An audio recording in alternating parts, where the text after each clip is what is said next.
Hola, en este vídeo vamos a ver cómo utilizar los mapas de Carnot para minimizar funciones lógicas. Un mapa de Carnot no es más que una representación gráfica de la propia función, de manera que haciendo agrupaciones nos va a permitir minimizar la función.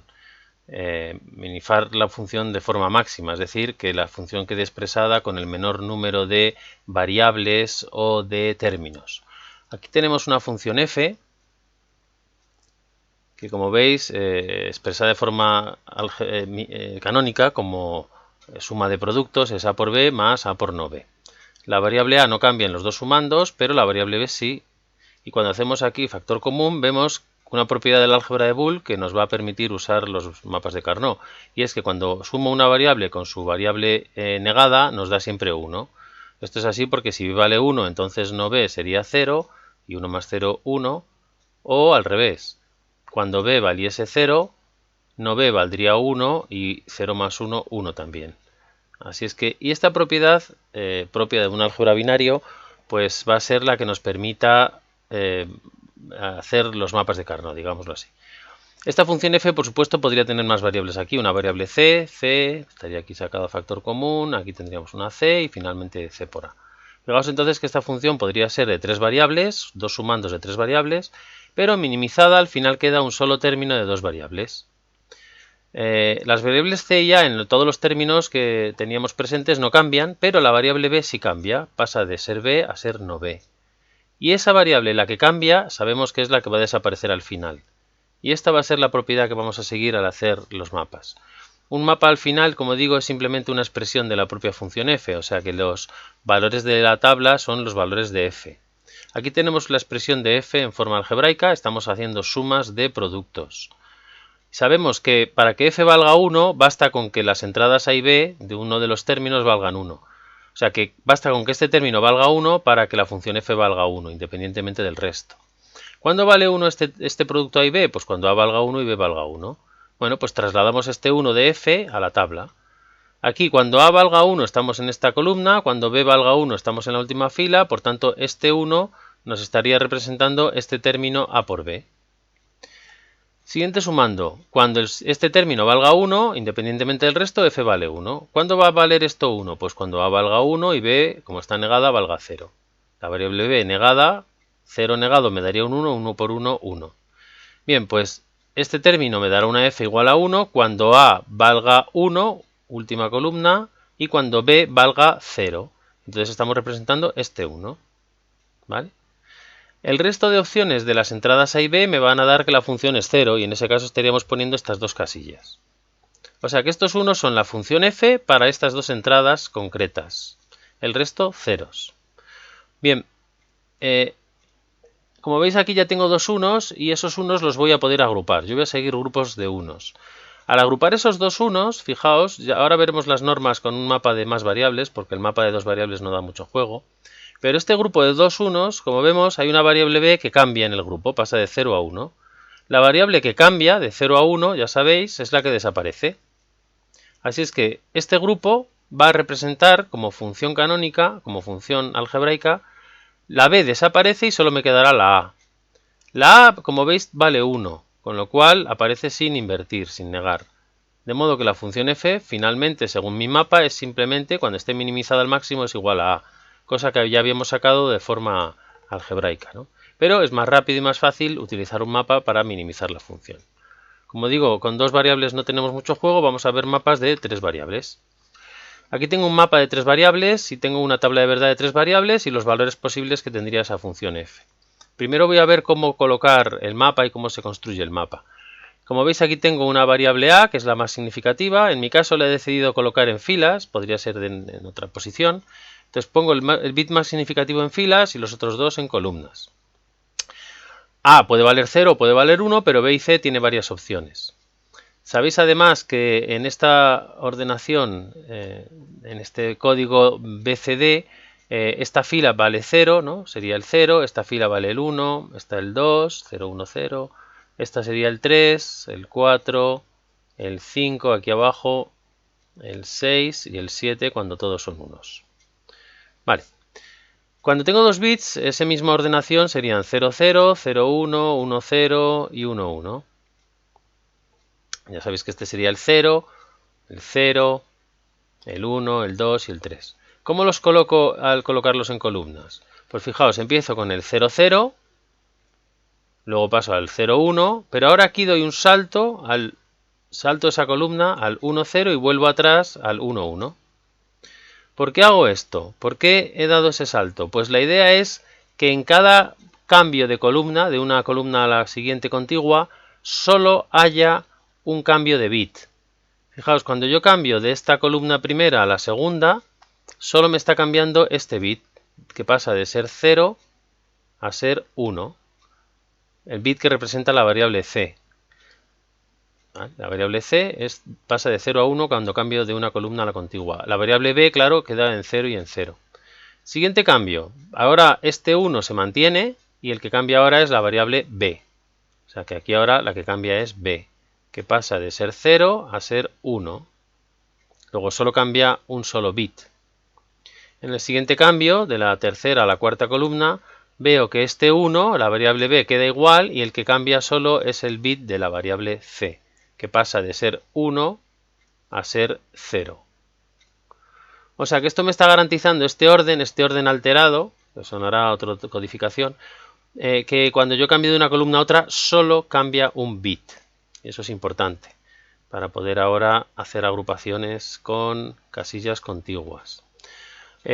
Por supuesto digo que no siempre representaréis el mapa así, algunos podrán representarlo de otra manera, en vertical o de otras formas. Vamos a ver de momento en esta ordenación cómo serían las casillas, cómo serían estos 0, 1, 2, 3, etc.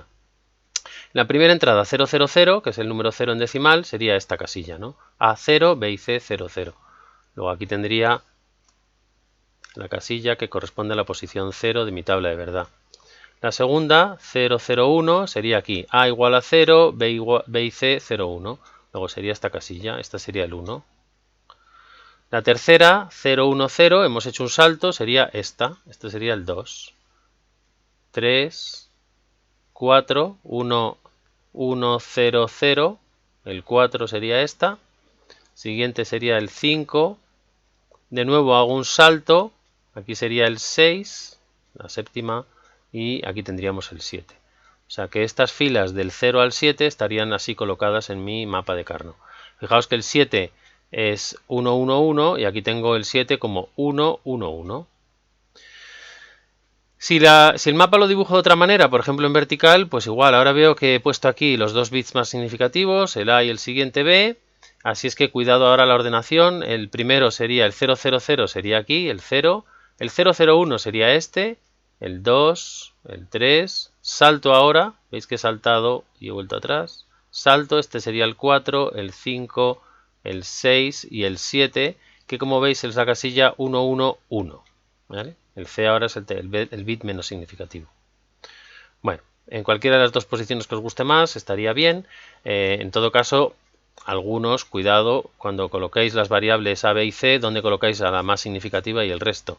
Por ejemplo, si el mapa lo hubiera construido así, poniendo A y B aquí arriba, en los bits más significativos arriba, y C, que es el menos significativo, en filas, pues ahora cuidado, no puedo colocar el 0, 1, 2, 3, etcétera en la misma ordenación que teníamos antes, no, ahora la ordenación ha cambiado, porque ahora sería 0, 0, 0, 0, sería este 0, pero 0, 0, 1 la tendríamos en esta casilla.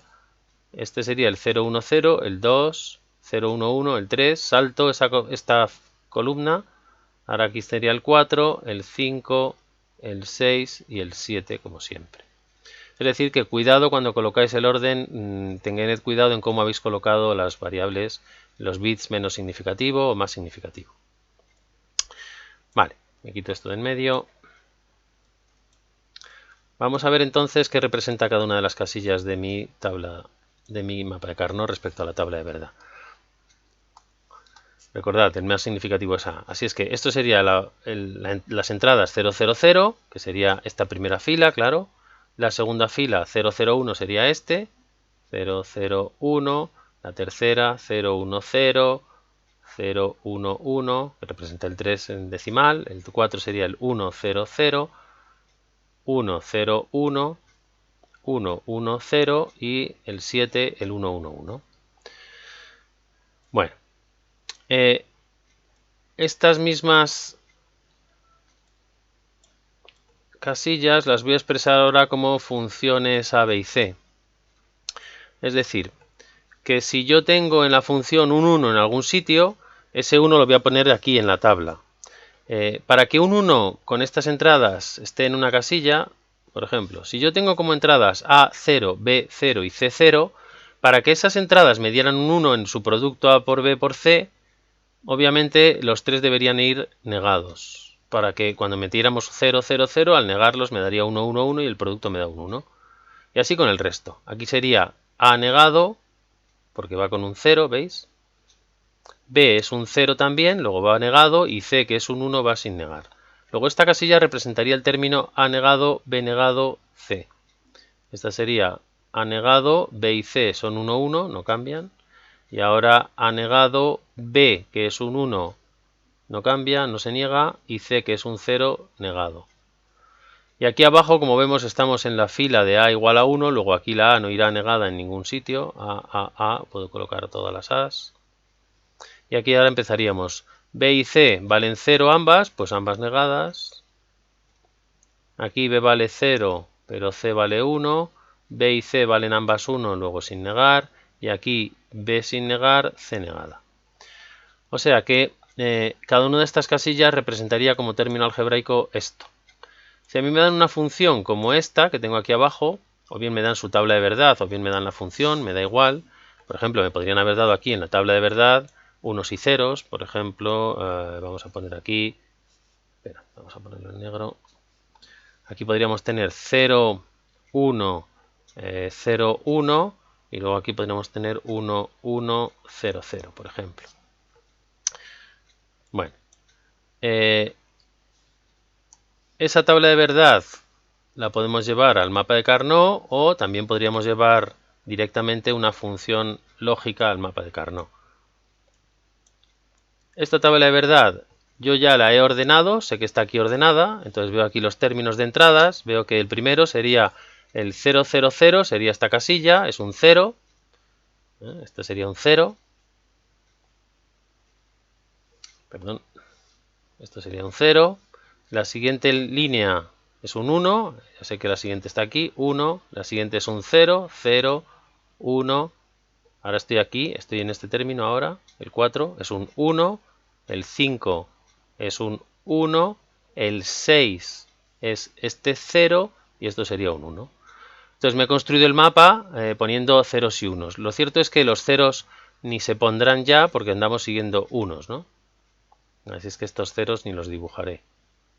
¿Vale? Bueno, digo que también podríamos haber construido el mapa de Carnot a partir de la expresión algebraica de la función, de la forma canónica, y como veis, yo lo que miraría aquí ahora sería qué entradas hacen que cada término me valga 1. Por ejemplo, aquí, para que este primer término me valga 1, A debería ser 0, B y C deberían valer 1. Y como veis, este término, A negado B y C, si queréis decirlo así, o directamente 0, 1, 1, estaríamos aquí. A igual a 0, B y C 1, 1. Estamos en este término, como veis, ¿vale? Entonces aquí podríamos poner un 1. Cuidado que he puesto un 0. Este sería un 1. Y así con los demás. Este A debería ser 0, 1... Uy, perdón, he puesto los mismos valores. No, es que me he equivocado. Esto es A negado, B negado. Perdón. Este A negado, B y C sería este 1. Aquí tendríamos que tener A0, B0 y C1, que sería este caso, o sea que este sería el otro 1. Y estos dos términos, como veis, los tengo aquí y este último término lo tengo aquí, ¿no? Bueno, entonces siguiendo los términos que nos da la expresión algebraica, podríamos ir construyendo el mapa. Y como veis, mi mapa ahora pues tendría esos unos. Igual que arriba, esta tabla de verdad que he puesto es justamente esta función lógica. Vale, vamos a ver cómo se agrupan los términos en el mapa de Carnot. Lo primero que debo decir es que debemos considerar una condición, y es que en un mapa de Carnot el lado de la izquierda, digamos que hace contacto con el lado de la derecha, ¿vale? Esto es como si dijéramos que tenemos así, el mapa doblado haría que este lado es contiguo al lado izquierdo. Y también, por otro lado, por otro término, la parte superior del mapa es contigua a la parte inferior. O sea que por otro lado también tengo algo así, como si he doblado el mapa por este lado ahora. ¿Vale? Está claro que si yo tengo ambas condiciones, es decir, la parte izquierda y derecha contiguas, la parte superior e inferior contiguas, esto me da lugar, ya sabéis, a un toroide, claro, a un donut. Bueno, pues tengámoslo en cuenta cuando ahora hable de los vecinos, de qué casilla es vecina de cuál. Vamos a ver también cómo se agrupan esas casillas. Una casilla se podrá agrupar solo con las contiguas que tenga al norte, al sur, al este y al oeste. Pero no se puede agrupar con casillas en diagonal. Por ejemplo, este 1 no lo puedo agrupar con este 1, están en diagonal. Pero este 1 y este sí los puedo agrupar, claro. Bien, en esta condición recordemos claro que es un toroide y que esta casilla que está aquí con el 2 es contigua a esta otra que está aquí. ¿Vale? Son contiguas. Bueno, pues pensando de esta manera, vamos a ver cómo ordenar justamente esa función f. He puesto aquí la función f, los unos son de f cuando las entradas toman estos valores. Y tenemos una serie de reglas y una serie de normas. Vamos a leer las reglas. Nos están diciendo las reglas lo siguiente. Los grupos no pueden tener ceros. Estamos siguiendo unos. Estamos haciendo suma de productos. ¿Vale? Podríamos hacer productos de sumas y seguiríamos los ceros, pero estamos haciendo suma de productos. Todos los unos deben estar agrupados.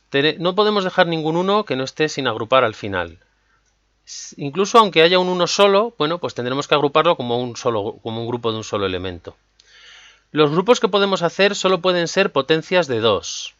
Esto es muy importante. Potencias de 2, es decir, yo solo puedo hacer grupos que sean 2 elevado a n. Y 2 elevado a n tenemos 2 elevado a 0, que es 1, 2 elevado a 1, que es 2, 2 elevado a 2, que es 4, 2 elevado a 3, que es 8, etc. ¿no? 2 elevado a 4, que es 16, 2 elevado a 5, que es 32. Bien, entonces como vemos, salvo el 1, no puedo tener agrupaciones de elementos que sean un número impar. Pero incluso de números pares tampoco. Veis que entre el 2 y el 4, el 6 no lo puedo tener. No puedo tener ni impares, pero tampoco puedo tener el 6. Entre el 4 y el 8 no puedo tener el 10, ni el 12, ni el 14. Entre el 16 y el 32 tampoco puedo tener el 18, etc. O sea que cuidado. Por supuesto, nunca grupos impares, nada de 3, 5, 7. Pero tampoco podemos hacer grupos de 6. O 4 u 8. Vale, teniendo eso presente entonces, ahí va, para ver cómo hacemos los grupos. Y por supuesto los grupos se pueden superponer, se pueden solapar un grupo con otro. Además de eso vamos a seguir una serie de normas útiles para hacer los grupos. De esta manera, si seguimos estas normas, lograremos que la minimización sea máxima y que la función expresada al final pues tenga el menor número de variables y de términos. Aquí lo que nos está diciendo es lo siguiente. Empezaremos agrupando los unos que solo se puedan agrupar de una única manera, que solo tengan un vecino o que solo tengan un grupo único. Además, los grupos intentaremos siempre que sean lo más grandes posibles. Y por otro lado, intentaremos siempre que hagamos el menor número de agrupamientos. Esta última regla a veces es la clave cuando dudamos de si terminamos acabando haciendo un grupo de un tipo o de otro. Vale, entonces, siguiendo estas normas y teniendo en cuenta las reglas que acabamos de escribir, vemos un poco qué nos pasa en el caso de esta simplificación en este mapa. Ya he colocado los unos, evidentemente he colocado estos unos que teníamos aquí en la tabla.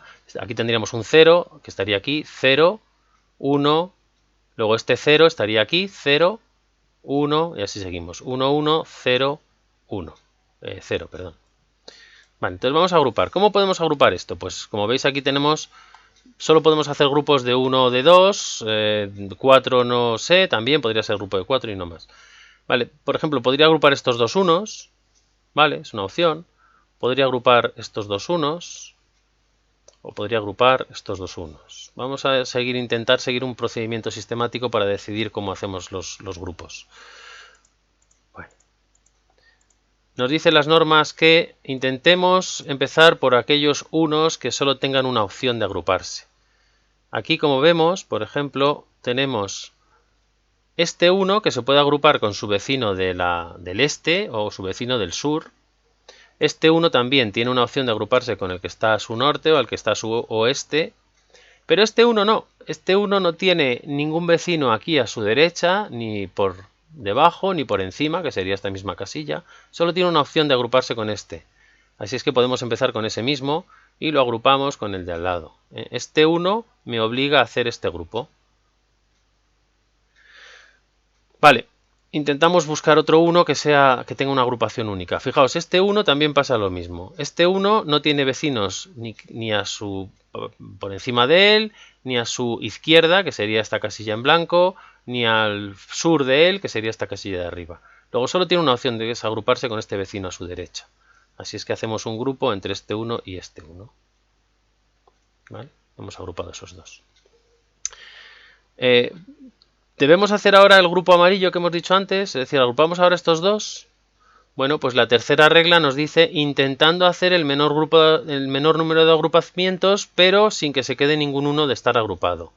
Fijaos, este último grupo amarillo no es necesario. Ya tengo todos los unos agrupados. Es redundante. Esto nos daría un término más que no es necesario. Y además la minimización no sería máxima. Así es que este último caso no debemos hacerlo. Ya están todos los unos agrupados, no queda ninguno. Y hemos intentado hacer los grupos máximos, por tanto ya tenemos todos. Vamos a ver qué representaría cada uno de esos grupos. Empezamos por el azul. A ver, en este grupo azul lo que vemos es que la variable a vale 1 siempre, luego en este grupo a quedará como a sin negar. La variable b vale 0, luego b quedará negada. Y la variable c es la que cambia, pasa de 0 a 1, por tanto la variable c es la que desaparece en este grupo. Veis que ese grupo nos ha quedado un término solo de dos variables. En el otro grupo verde nos pasará algo parecido. Fijaos, en este grupo verde la variable a vale siempre 0, luego aquí a aparece negada. La variable b cambia de 0 a 1, luego la variable b desaparece y la variable c vale 1 en ambos casos, luego la variable c queda sin negar. Y ya está. Este grupo representa esta función, esta expresión lógica. Fijaos una cosa curiosa y es que cuando yo hago grupos de 2 elevado a 1 me da 2. Cuando yo hago grupos de 2 me quito una variable. Si hiciera grupos de 4, 2 elevado a 2 da 4, me quitaría dos variables. En este caso he hecho un grupo de 2, me he quitado una variable, como eran 3 variables originales, este grupo de 2 que he hecho me quita una variable, me dejan 2. Este grupo de 2 me quita una variable, como eran inicialmente 3, me quedan solo 2. ¿Vale? Esta regla la vamos a ver en todos los casos. Bien, entonces finalmente yo puedo decir que esa función, minimizada ya, queda así.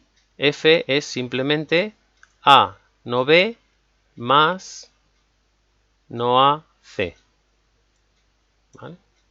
Fijaos que la función f originalmente era esta misma, tenía estos 4 términos y ahora ha quedado simplificada al máximo solo con 2 términos y cada uno de ellos con solo 2 variables. Vamos a ver más casos, teniendo siempre al lado nuestras normas. Vale, tengo aquí una tabla de verdad, ya he puesto su mapa de Carnot, acordaos que lo voy colocando en orden, este 1 sería este 1, el primer 1 sería el primer 1, luego tengo un 0 que sería este 0, luego este 1 que sería este y luego el siguiente, ¿vale? Bien, entonces tengo aquí este mapa, vamos a ver cómo hacer los grupos. Como siempre intentamos empezar por algún 1 que solo tenga una opción de agrupación. Entonces miro, este 1 se puede agrupar con el que está a su sur y también con el que está a su oeste, que sería este. Luego nada, este 1 no es de los que solo tiene una opción. Y si os fijáis, ningún otro también. No hay ningún 1 que solo tenga una opción de agrupamiento. todos los unos que hay en esta tabla se pueden agrupar con más de otro uno. Este se puede agrupar con el que está a su izquierda, pero también con el que está debajo, etc. Bueno, entonces lo que vamos a hacer ahora es intentar hacer grupos lo más grandes posibles. Por ejemplo, puedo agrupar estos dos, ¿no? Pero ¿tengo una opción de que ese grupo sea un poquito más grande? Pues claro que sí, por aquello que hemos dicho de que era un toroide. El lado izquierdo es contiguo al lado derecho, así es que estos dos unos los puedo agrupar con estos dos unos. Y hago un grupo de 4. Ese grupo de 4, ¿qué expresión algebraica tiene? Fijaos, este grupo de 4 barre la variable, las dos filas, por supuesto, la variable a pasa de 0 a 1, luego la variable a no aparece. En ese grupo de 4, la variable b, veis que también cambia de 0 a 1, luego la variable b tampoco aparece. Y es la variable c la única que queda, y en ambos casos vale 0. Luego este grupo representa simplemente c negada. Vamos a hacer otro grupo. Ahora tengo estos dos unos, los puedo agrupar entre sí y ya he terminado, ya tengo todos los unos agrupados. Pero hemos dicho que los grupos deben ser lo más grandes que podamos, así es que no es este el caso adecuado. No deberíamos agrupar los dos unos con un grupo de 2, porque puedo agruparlos en un grupo de 4, aunque se solapen, se permiten los solapes. Y este grupo de 4, ¿qué variable representa? La a no, desaparece, ya sabemos que la a está barrida, y aquí vemos que la b mantiene el 1, o sea que b quedaría, y c, sin embargo, cambia de 1 a 0. Por tanto, c desaparece. Y este grupo de 4 simplemente es, como expresión algebraica, b. Fijaos lo que hemos dicho antes, que quitábamos variables según la potencia de 2. Si yo hago grupos de 4, 4 es 2 elevado a 2, me quita dos variables. Quita dos variables. Como aquí mis variables eran 3, al quitar 2 me ha quedado solo una variable en el grupo naranja y al quitar 2 me queda una sola variable en el grupo azul. Finalmente entonces mi función la puedo expresar como simplemente no c más b y se acabó. Fijaos que esa función originalmente en forma canónica tenía 1, 2, 3, 4, 5, 6 términos de 3 variables y ha quedado reducida a 2 sumandos de una variable. Por supuesto, la implementación de esta función con puertas lógicas requiere muchos menos elementos que la implementación de la función canónica original. Y de ahí que se utilicen los mapas de Carnot antes de implementar las funciones lógicas como circuitos de puertas lógicas. Vamos a ver otro caso, el último ya. De nuevo tengo una tabla de verdad, he trasladado esa tabla de verdad a mi mapa de Carnot y voy a ver cómo lo agrupo. Entonces, como siempre, empezamos por los unos que solo tengan una opción. A ver, este 1, por ejemplo, ¿se puede agrupar con alguien que esté por encima? No, a su derecha no, por debajo sería esta misma casilla de arriba, no, ¿verdad? Ni por arriba, ni por su derecha, ni por debajo, que es la de arriba, solo sí se puede agrupar con este 1 de su izquierda. Vale, pues podríamos empezar por ahí si queréis. Hacemos este grupo, agrupamos este 1 con este 1. Seguimos, otro 1, por ejemplo, este 1, por supuesto, solo tiene una opción de agrupación, no hay nada a su izquierda, nada por arriba, nada por abajo, que sería la misma de arriba, y solo tiene una opción de agruparse con este otro 1. Vale, pues hacemos otro grupo de 2. Y nos queda un 1 ahí, y este 1 resulta que no se puede agrupar con nadie, ni por encima, que sería la de abajo, ni por su izquierda ni por derecha, tiene vecinos, así es que este 1 creará un grupo solo. Bueno, ya hemos barrido todas las opciones, todos los grupos, nos queda simplemente expresar qué es cada uno de ellos. ¿Qué sería este grupo? Pues este grupo será, veis que la A queda en 1, en los dos casos, la B cambia de 0 a 1 y la C mantiene el 0, luego A es A, no C. El grupo amarillo, con las mismas normas, la A no cambia, se queda en A. La B no cambia, está en 1 y en 1, luego A, B. Y yo ya sé que la C ya no puede aparecer 1 y 0. Vale, y el grupo verde, este grupo por supuesto va a tener tres términos. A es 0, luego va negada. Esta casilla representaba A negada, B es 0, B negada y C es 1, luego sin negar. Cuando hemos hecho las casillas en forma algebraica, esta casilla era la no A, no B, C. Finalmente entonces mi función minimizada al máximo sería A no C más A, B más no A, no B, no C. No nos dejemos ningún 1 y claro, este 1 pues no nos quita ninguna variable. Estos grupos de 2, como son 2 elevado a 1, 2, me quita una variable y por eso de 3 variables pasamos a ser 2 nada más. ¿Vale? Bueno, pues con esto termino el vídeo. Espero que se reafirme todo un poco en el siguiente vídeo en que vamos a ver variables de, mapas de Carnot de 4 variables. Adiós.